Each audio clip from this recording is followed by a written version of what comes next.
I'm a low-level US government employee. I just saw something I wasn't supposed to see. You know that meme about how presidents and governors, after getting elected, look super shell-shocked and stressed the next time they make a public appearance? Like the first thing that happens after you come into power is that you're pulled into a room and told all of the secrets of the world? Well, turns out it's true. As a matter of fact, it's a VHS tape. The 4-hour tape was always a bit of an urban legend at the office. I'll be keeping the details of my role in government very, very vague. But to be absolutely clear, I am very low level. My role is caked between layers of bureaucracy, and in the grand scheme of things, it's a pretty inconsequential role. When you're working at my level, you're generally not privy to any high-level secrets. Yes, top secret meetings did occasionally happen in our building, but my focus is pretty limited and heavily administrative. So you do what any other department does when you're in the bottom rung of the hierarchy. You discuss rumors, rumblings, crazy conspiracy theories, and everything in between. It's water cooler conversation for us. Man, I wonder what the folks at the top are doing right now. That kind of stuff. Out of all of the rumors that fluttered around the office, the 4-hour tape was always the one I found the most fascinating. The crux of it? Once you reach the highest clearance level, you are sat down and shown this tape. None of us knew what the contents of the tape were, or if a tape like this even actually existed, but it was fun to speculate about it every now and then. Most of the time, we found with our little rumors and conspiracy theories that the most mundane answer was usually the correct one. Life in general finds a way to surprise us with how boring everything can be. Now, there's something you should know about me before I continue. I'm a wimp, I'm meek, anxious, and generally restless. I'm a chronic rule follower. There is no part of me that wants to dig up secret documents and uncover the truth about what happens at the highest levels of government in our country. So when I discuss the events of 4 nights ago, please be mindful of that. I didn't ask for this. And I'm only sharing because I don't know how much time I have left anyway, and I can't live with this stuck in my conscience alone. It was nighttime at the office. I'm known to be a bit of a chronic workaholic, and there was something I really wanted to get done before the week was over, so I was working later than usual. I went to print a document on what I thought was the printer in my immediate vicinity. The notification on my computer showed that my document was being printed, but I didn't hear any noise or paper coming out from my local printer. I checked the name of the device I selected, and it looked like I'd accidentally clicked on a printer that was being used on another floor. I sighed. In any normal circumstances, I probably would have just forgotten about that mistake and reprinted the documents on my local printer again, but our general management here is quite stringent on us making sure that all confidential documents are accounted for. We are not allowed to share department-specific documentation to other departments.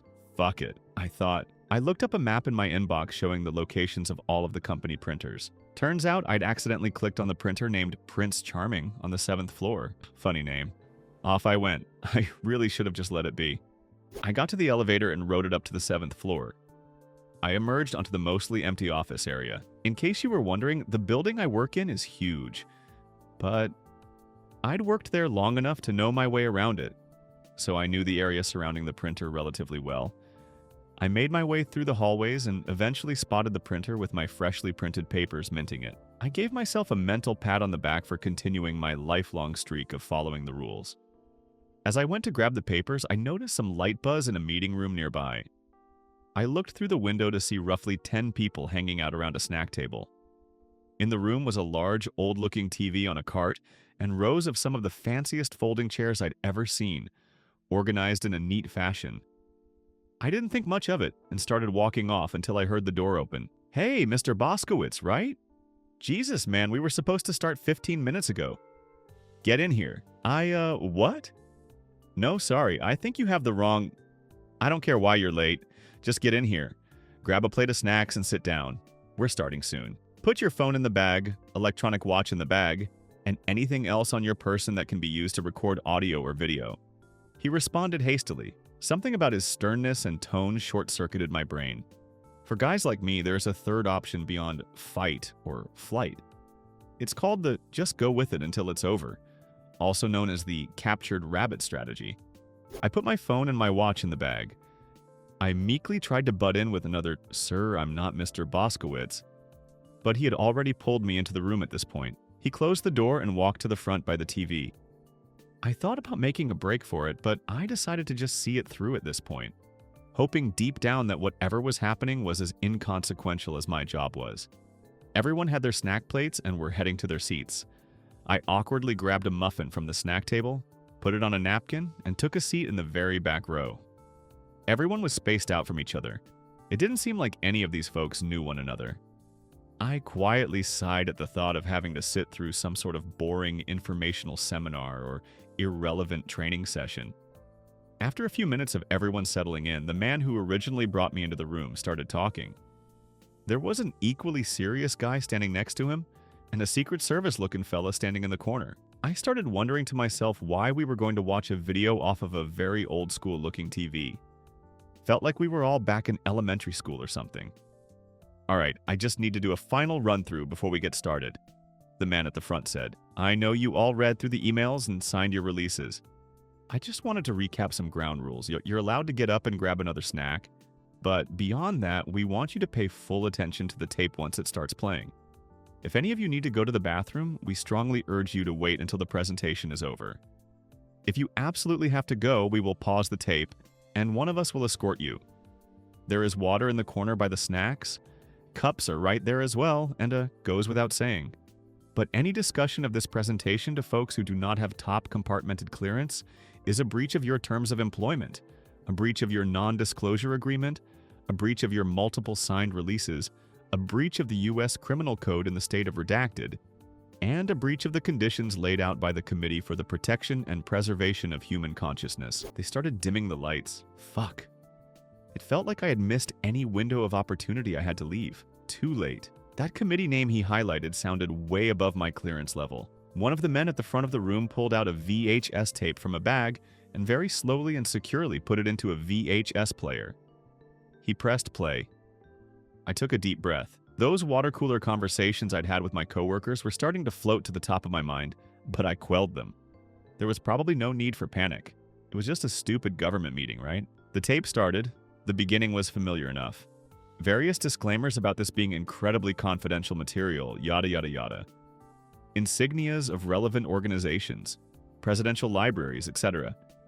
I'd seen lots of videos like this already. But wait, that insignia looked strange. Like something was off. I scanned it. Presidential libraries. That same eagle, those same stars?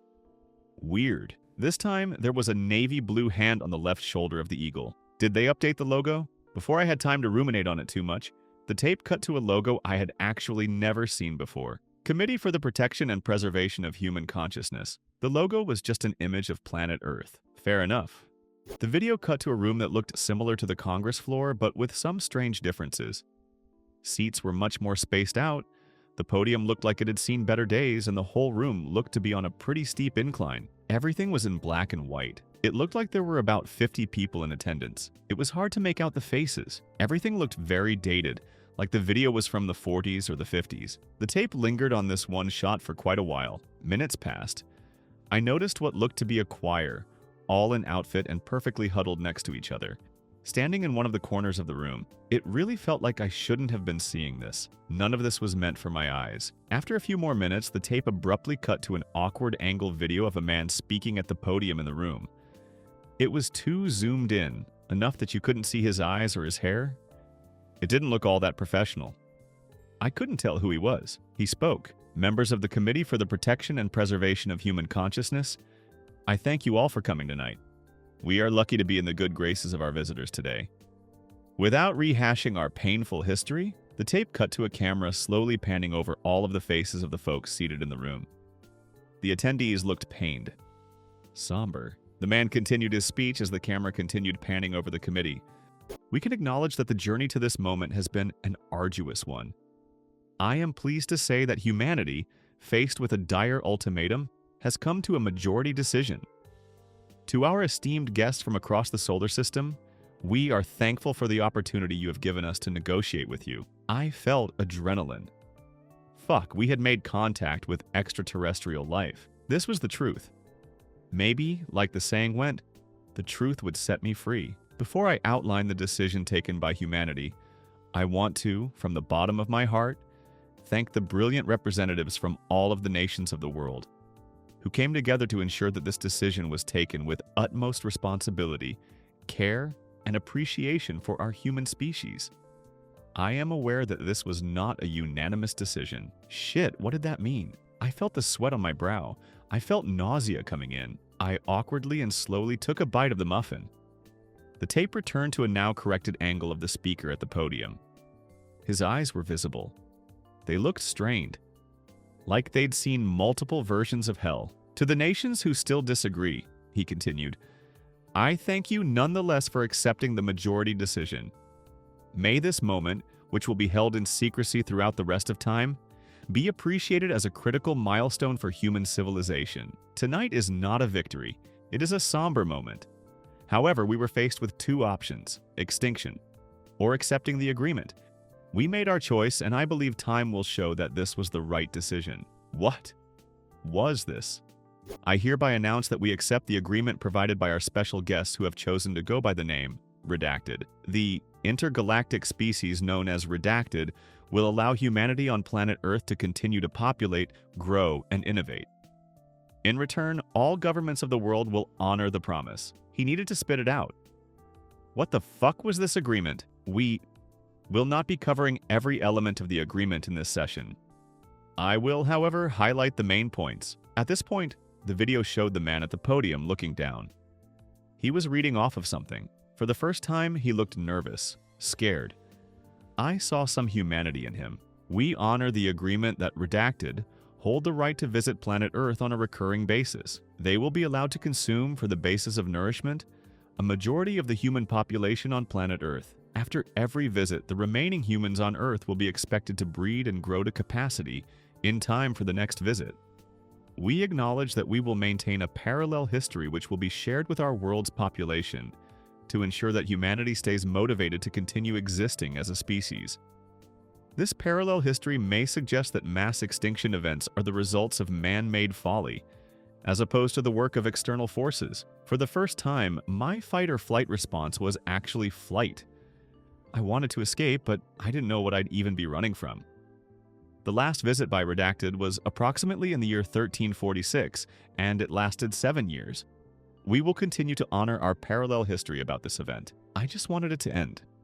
The next visit, which will not be met with resistance, will be in the year 2028 and will run for 1 full calendar year on Earth, marking a 675-year gap between the last significant visit by the species known as Redacted. This visiting cadence is expected to speed up over time, as the remaining humans continue to sharpen their focus on building technology to allow humanity to reproduce in a speedy and productive manner. Jesus Christ. Our planet is a fucking farm. I wanted to look away, but I couldn't. The tape cut away to a larger view of the Congress-like room. The somber committee members in attendance, and the members of the choir in the corner, who I could only imagine looked horrified. Where were the visitors? Why couldn't I see them? The camera then panned to a number of larger, empty seats.